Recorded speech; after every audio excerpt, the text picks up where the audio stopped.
السلام علیکم ورحمۃ اللہ وبرکاتہ۔ اہم ترین مسئلے کی طرف آپ کی توجہ مبذول کرانا چاہتے ہیں۔ سوال ہے اہم ترین، کیا حائضہ کے لیے قرآن مجید پڑھنا جائز ہے کہ نہیں؟ عورت کے ماہواری کے دن گزر رہے ہیں، کیا ان دنوں میں وہ قرآن پڑھ سکتی ہے؟ جواب اس کا یہ ہے، اس سوال کا، حائضہ کے لیے کسی ضرورت کی وجہ سے قرآن مجید پڑھنا جائز ہے۔ مثلاً اگر وہ معلمہ ہو تو تعلیم دینے کی خاطر اس کے لیے قرآن مجید پڑھنا جائز ہے۔ یہ قرآن پڑھ سکتی، قرآن کو ڈائریکٹ ایسے ہاتھ نہیں لگائے گی، قرآن کی تلاوت کرے گی سے یہ مطلب ہے، یا دستانے پہن لے، یا ہاتھوں پر کپڑا رکھ لے، یا قرآن کسی کپڑے میں لپیٹ لے۔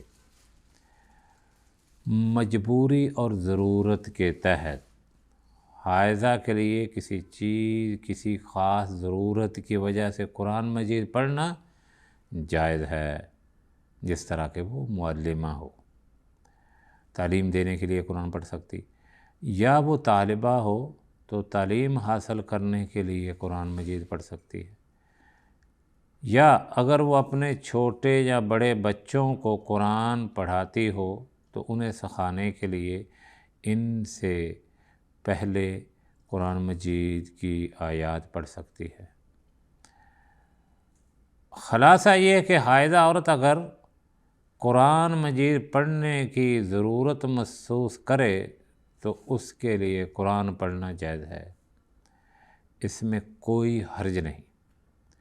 اس طرح اگر اس سے یہ اندیشہ ہو کہ وہ قرآن بھول جائے گی تو اسے یاد رکھنے کی غرض سے پڑھنا بھی جائز ہے، خواہ وہ حالت حیض میں ہو۔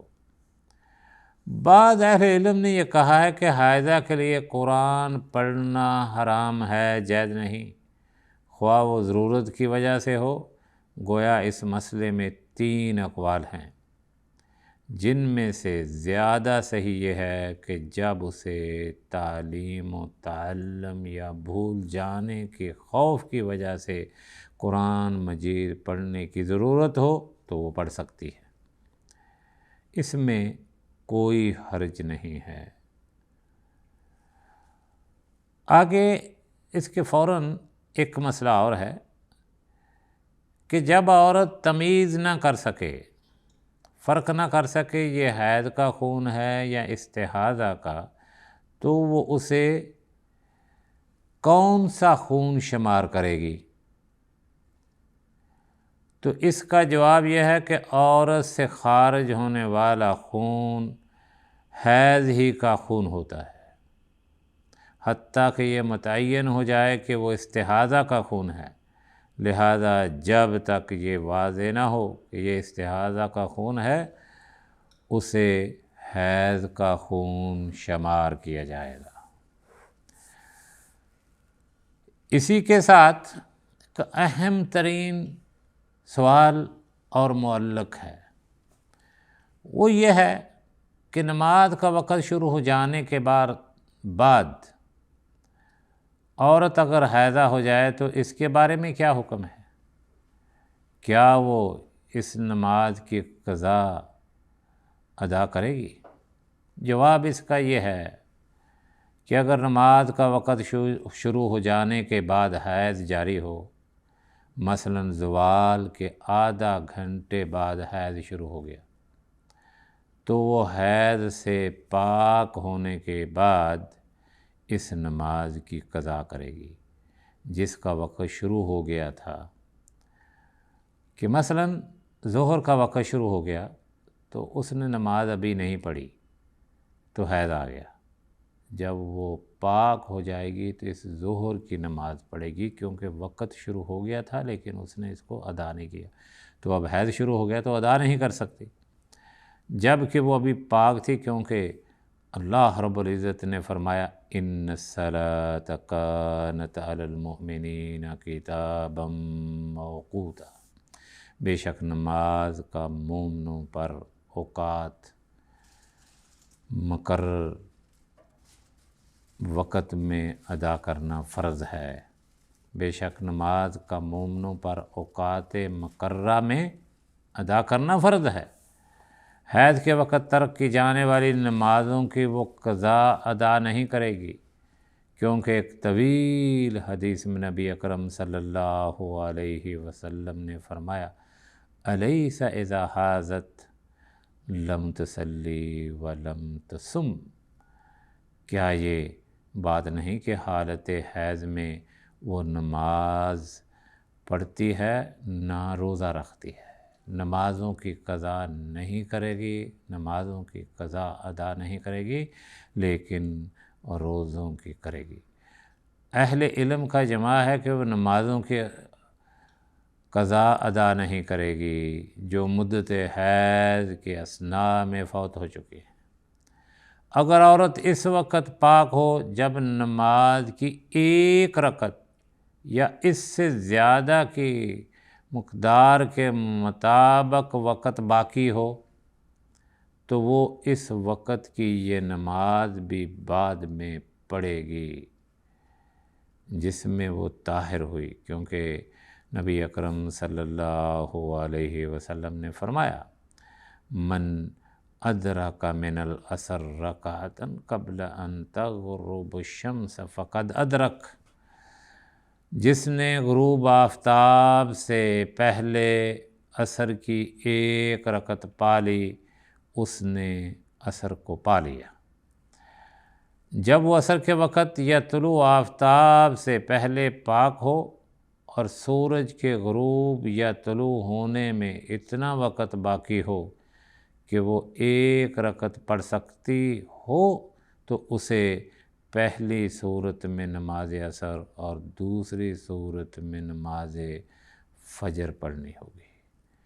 تو یہ سارے مسائل جن پر ہم گفتگو کرتے ہیں میری بہنوں اور بیٹیوں، یہ ان کے لیے احکام ہیں کہ جو نمازیں پڑھتی ہیں۔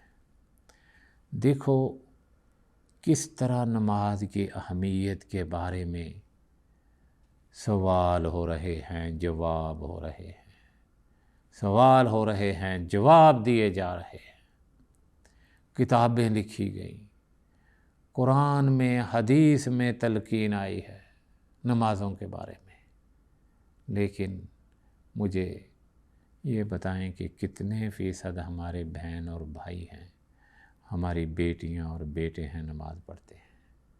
سب سے معمولی اور حقیر ترین چیز ہم نے نماز کو سمجھ لیا۔ گھروں کے گھر بے نمازی ہیں، گھروں کے گھر، اور ملا نے ہمیں ایک اور طرف لگا دیا۔ کس طرف لگایا؟ کہ کوئی ضرورت نہیں نماز پڑھنے کی۔ ایک نے کہہ دیا، ایک ملا کہہ رہا ہے کہ نمازیں نہیں کام آئیں گی، اللہ کے نبی صلی اللہ علیہ وسلم کی محبت کام آئے گی۔ اللہ کے بندے جس وقت نماز ہی نہیں پڑھی، اللہ اور اس کے احکامات کو بجا نہیں لائے، تو محبت کس چیز کا نام ہے؟ محبت کس کو کہتے ہیں؟